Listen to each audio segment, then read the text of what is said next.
warahmatullahi wabarakatuh. Kembali lagi bersama saya di pertemuan kedua kali ini. Kita akan membahas bab 2 tentang potensi sumber daya alam, kemaritiman, dan juga dinamika kependudukan. Sebelum kita lanjut ke materi selanjutnya, kita akan membahas tiga soal yang kita kerjakan minggu kemarin.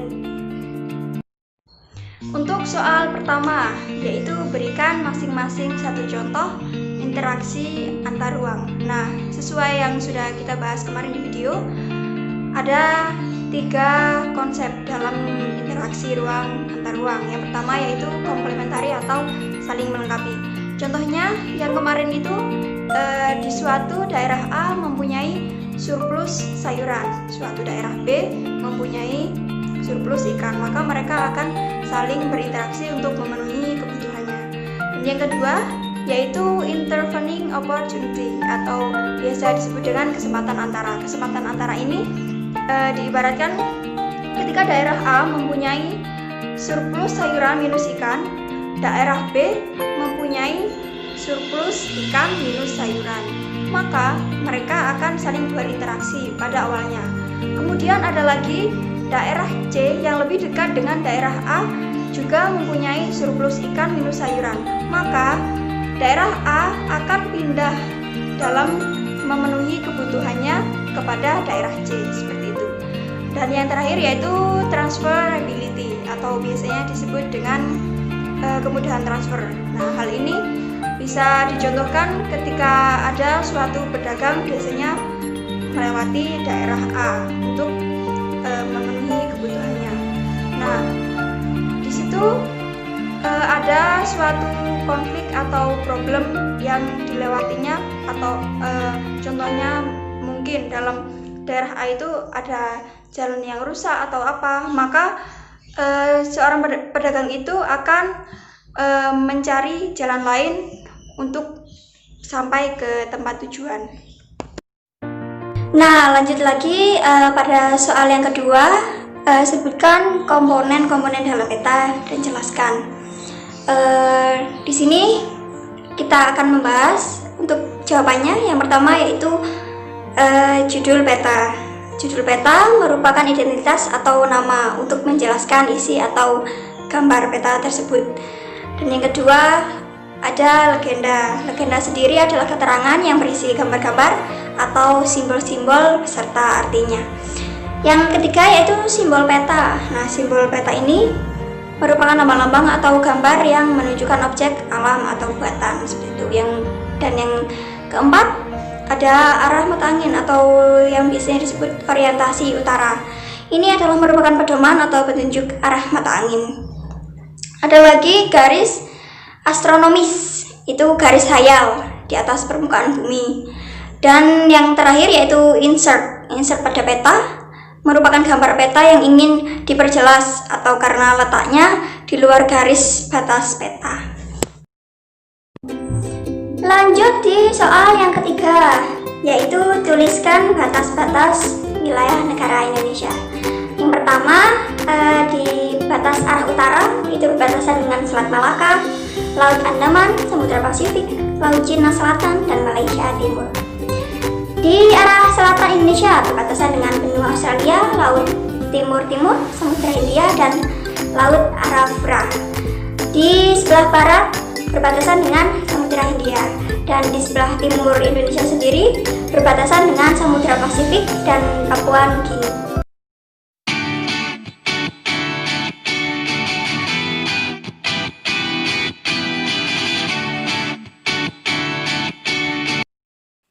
Pembahasan yang pertama kali ini adalah potensi sumber daya alam Indonesia.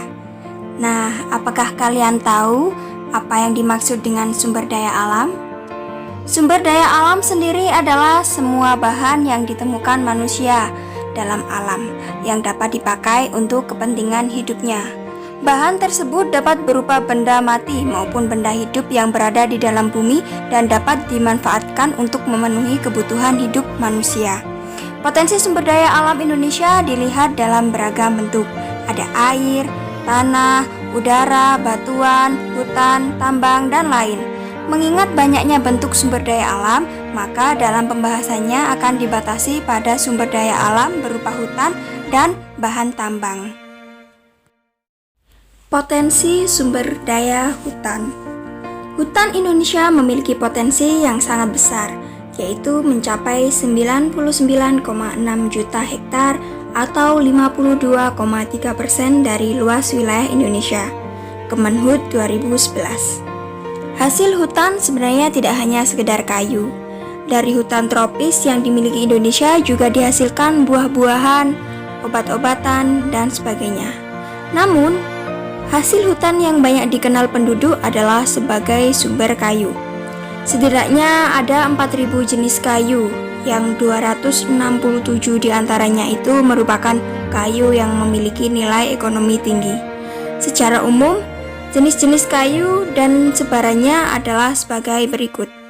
Yang pertama ada kayu keruing, meranti, dan agatis, dihasilkan di daerah Papua, Sulawesi, dan Kalimantan. Kedua, kayu jati, banyak dihasilkan di Jawa Tengah. Rotan, banyak dihasilkan di Kalimantan, Sumatera Utara, dan Sumatera Barat. Ada juga kayu cendana yang dihasilkan di Nusa Tenggara Timur. Dan yang terakhir ada kayu rasa mala dan akasia, banyak dihasilkan di daerah Jawa Barat. Selanjutnya, potensi sumber daya tambang. Indonesia merupakan salah satu negara di dunia yang kaya akan bahan tambang. Beraneka bahan tambang tersedia untuk memenuhi kebutuhan dalam negeri maupun luar negeri. Lantas, apa saja jenis bahan tambang yang ada di Indonesia? Untuk menjawab pertanyaan tersebut, perhatikan gambar setelah ini ya. Yang pertama yaitu minyak bumi dan gas. Minyak bumi dan gas ini sendiri merupakan sumber energi utama yang banyak dipakai untuk keperluan industri, transportasi, dan rumah tangga. Cadangan minyak bumi di Indonesia terus berkurang seiring dengan pengambilan atau eksploitasi yang terus dilakukan. Ada yang memperkirakan dalam kurun waktu 14 tahun ke depan, cadangan tersebut akan habis dan Indonesia terpaksa harus membeli atau mengimpor dari negara lain. Untuk daerah-daerah minyak bumi sendiri berada di Pulau Sumatera, Pulau Jawa, Kalimantan, Maluku, dan Papua. Kedua adalah batu bara. Batu bara adalah batuan sedimen yang terbentuk dari sisa-sisa tumbuhan yang telah mati dan mengendap selama jutaan tahun yang lalu. Batu bara digunakan sebagai sumber energi untuk berbagai keperluan. Sedangkan tempat tambang batu bara itu sendiri berada di Pulau Kalimantan, tepatnya di Kalimantan Timur, Lembah Sungai Barau, dan Samarinda. Ada juga di daerah Sumatera Barat, Ombilin dan Sawah Luto. Juga ada di Sumatera Selatan, di Bukit Asam, dan Tanjung Enim. Kemudian ada bauksit. Bauksit adalah sumber biji utama untuk menghasilkan aluminium. Bauksit bermanfaat untuk industri keramik, logam, kimia, dan metalurgi. Sedangkan produk bauksit ini sendiri tambangnya berada di daerah Kepulauan Riau dan Kalimantan Barat. Yang keempat yaitu pasir besi. Pasir besi dimanfaatkan untuk industri logam dan industri semen. Aktivitas penambang pasir besi dapat ditemukan di Cilacap, Sumatera, Lombok, Yogyakarta, Lampung, dan Kalimantan Selatan. Yang terakhir yaitu emas. Emas umumnya dimanfaatkan untuk bahan perhiasan. Berdasarkan data Tekmira ISDM, produksi emas Indonesia pada tahun 2003 mencapai 141,19 ton. Dan perusahaan emas tersebut tambangnya berada di daerah Papua, Kalimantan Barat, Nangro Aceh Darussalam, Sulawesi Utara, Riau, dan juga Bengkulu. Lanjut pada potensi kemaritiman Indonesia. Luas laut Indonesia mencakup 2/3 dari seluruh luas wilayah Indonesia, yaitu 5,8 juta kilometer persegi. Di dalam laut tersebut tersimpan kekayaan alam yang luar biasa besar sekali. Kekayaan yang dapat dimanfaatkan dari sumber daya laut antara lainnya ada sumber daya alam berupa mangrove, terumbu karang, dan lain-lain. Sumber daya tersebut dikenal dengan sumber daya pesisir. Selanjutnya sumber daya perikanan laut, yaitu salah satu potensi sumber daya laut di Indonesia yang sejak dulu telah dimanfaatkan penduduk. Laut Indonesia memiliki angka potensi lestari yang besar, yaitu 6,4 juta ton per tahun. Berdasarkan aturan internasional, jumlah tangkapan yang diperoleh adalah 80% dari potensi lestari tersebut, atau sekitar 5,12 juta ton per tahun. Penduduk Indonesia juga banyak yang melakukan budidaya ikan, terutama di daerah-daerah pesisir. Di pantai utara Pulau Jawa, banyak masyarakat yang mengembangkan usaha budidaya ikan dan menggunakan tambak. Jenis ikan yang dikembangbiakan di sana kebanyakan ikan bandeng dan udang. Kekayaan alam kita yang berupa ikan banyak yang diambil oleh negara. Dari negara lain pun juga ada. Biasanya praktik pencurian ikan ini atau bisa disebut dengan illegal fishing. Ada beberapa wilayah perairan Indonesia yang rawan dengan kegiatan illegal fishing. Wilayah yang biasanya paling rawan dengan praktik pencurian ikan ada di Laut Arafuru, di Papua Timur perairan Indonesia. Kemudian ada hutan mangrove. Ada dua fungsi hutan mangrove sebagai potensi sumber daya laut di Indonesia, yaitu fungsi ekologis dan ekonomis. Fungsi ekologis hutan mangrove adalah sebagai habitat tempat hidup binatang laut untuk berlindung, mencari makan, dan berkembang biak. Fungsi ekologis yang lain dari hutan mangrove adalah untuk melindungi pantai dari abrasi air laut.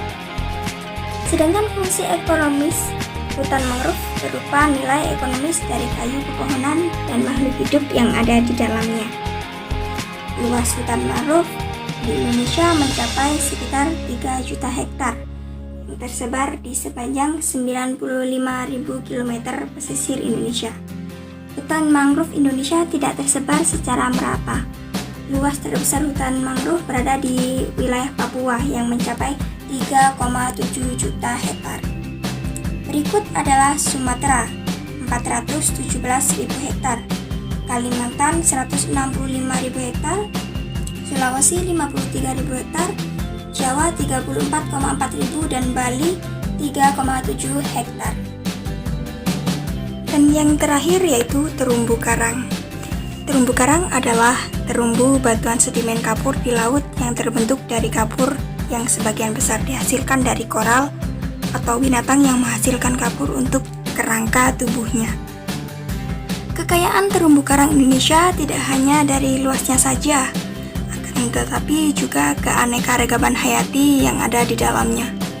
Keanekaragaman hayati terumbu karang sebagai potensi sumber daya air laut di Indonesia juga tertinggi di dunia. Di dalamnya terdapat 2.500 jenis ikan, 2.500 jenis moluska, 1.500 jenis udang-udangan, dan 590 jenis karang. Mengapa terumbu karang banyak ditemukan di wilayah Indonesia? Terumbu karang akan dapat tumbuh dengan baik pada suhu perairan laut antara 21 sampai 29 derajat Celcius. Pada suhu lebih besar atau lebih kecil dari itu, pertumbuhan terumbu karang menjadi kurang baik. Pembahasan kita yang terakhir yaitu dinamika kependudukan Indonesia. Indonesia adalah negara kepulauan dengan potensi sumber daya manusia yang sangat besar. Jumlah penduduk yang tinggal di Indonesia mencapai 256 juta jiwa. World Population Datasheet atau WPDS 2015. Jumlah penduduk tersebut merupakan hasil dari dinamika penduduk. Dinamika penduduk adalah perubahan jumlah penduduk pada suatu wilayah yang disebabkan oleh 3 faktor, yaitu kelahiran atau natalitas, kematian mortalitas, dan perpindahan atau migrasi. Pertama, jumlah penduduk. Indonesia memiliki jumlah penduduk yang sangat besar. Berdasarkan data kependudukan dunia tahun 2015, jumlah penduduk Indonesia menempati urutan keempat di dunia setelah Cina, yaitu 1.372 juta jiwa. Sedangkan di India ada 1.314 juta jiwa, dan Amerika Serikat 321 juta jiwa. Sedangkan jumlah penduduk Indonesia sendiri mencapai 256 juta jiwa. Kemudian persebaran penduduk. Persebaran atau distribusi penduduk adalah bentuk penyebaran penduduk di suatu wilayah atau negara. Apakah penduduk tersebut tersebar merata ataupun tidak. Kepadatan penduduk juga memberikan informasi kepada pemerintah tentang pemerataan pembangunan. Wilayah yang penduduknya jarang menunjukkan pembangunan belum merata ke berbagai wilayah. Beberapa daerah di Indonesia penduduknya masih sangat sedikit atau masih kurang jumlah penduduknya. Contoh saja di Papua, kepadatan penduduk rata-rata hanya 4 jiwa per kilometer persegi. Sementara Pulau Jawa, kepadatan penduduknya mencapai 945 jiwa per kilometer persegi. Kemudian ada komposisi penduduk. Komposisi penduduk adalah pengelompokan penduduk berdasarkan usia, umur, jenis kelamin, mata pencaharian, agama, bahasa, pendidikan, tempat tinggal, jenis pekerjaan, dan lain-lain. Sedangkan komposisi penduduk yang kita bahas hanya ada 2, yaitu komposisi penduduk berdasarkan usia dan berdasarkan jenis kelamin. Yang berdasarkan usia ini dapat dibuat dalam bentuk usia tunggal seperti 0, 1, 2, 3 sampai 60 tahun atau lebih. Dapat juga dibuat berdasarkan interval usia seperti di usia balita sampai usia lanjut. Sedangkan pada komposisi penduduk berdasarkan jenis kelamin juga penting untuk diketahui karena dapat digunakan untuk menghitung angka perbandingan jenis kelamin atau biasanya disebut dengan sex ratio. Selanjutnya yaitu pertumbuhan penduduk dan kualitas penduduk. Pertumbuhan penduduk adalah keseimbangan dinamis antara kekuatan yang menambah dan kekuatan yang mengurangi jumlah penduduk. Pertumbuhan penduduk yang cepat menyebabkan beberapa hal berikut. Yang pertama, pertumbuhan penduduk usia muda yang cepat menyebabkan tinggi angkanya pengangguran. Yang kedua, persebaran penduduk tidak merata. Yang ketiga, komposisi penduduk kurang menguntungkan karena banyaknya penduduk usia muda yang belum produktif sehingga beban ketergantungan tinggi. Yang keempat, arus urbanisasi juga tinggi sebab kota lebih banyak menyediakan lapangan kerja. Dan yang terakhir, menurunkan kualitas dan tingkat kesejahteraan penduduk. Pembahasan yang terakhir adalah keragaman etnik dan budaya. Masyarakat Indonesia merupakan masyarakat yang memiliki suku bangsa dan budaya yang beragam. Suku bangsa sering juga disebut etnik.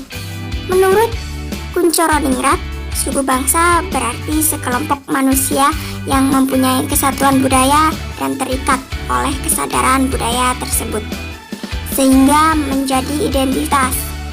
Kesadaran dan identitas biasanya dikuatkan oleh kesatuan bahasa.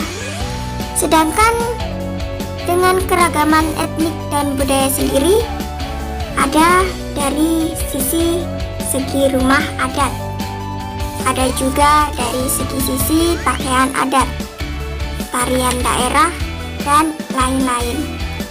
Di rumah adat biasanya ada contohnya rumah joglo yang berada dari Yogyakarta, rumah gadang berada dari Sumatera Barat. Beranjak lagi pada pakaian adat, ada juga pakaian adat yang memiliki ciri khas tersendiri. Biasanya ada di kota Biliu, Makuta, Sulawesi Tengah, dan lain-lain. Dan yang terakhir ada beberapa tarian daerah juga yang biasanya kita kenal dari tari remo dari Jawa Timur sendiri, tari jaipong, tari kecak, tari sedati dari Aceh, dan tari-tari yang lain. Nah, dari materi yang sudah saya jelaskan barusan, apakah masih ada yang perlu ditanyakan? Semoga semuanya sudah paham ya. Apabila masih ada yang perlu ditanyakan atau yang belum paham, bisa ditanyakan dan kita diskusi bersama melalui grup WhatsApp. Sekian dari saya. Apabila ada kurangnya, saya mohon maaf. Wassalamualaikum warahmatullahi wabarakatuh.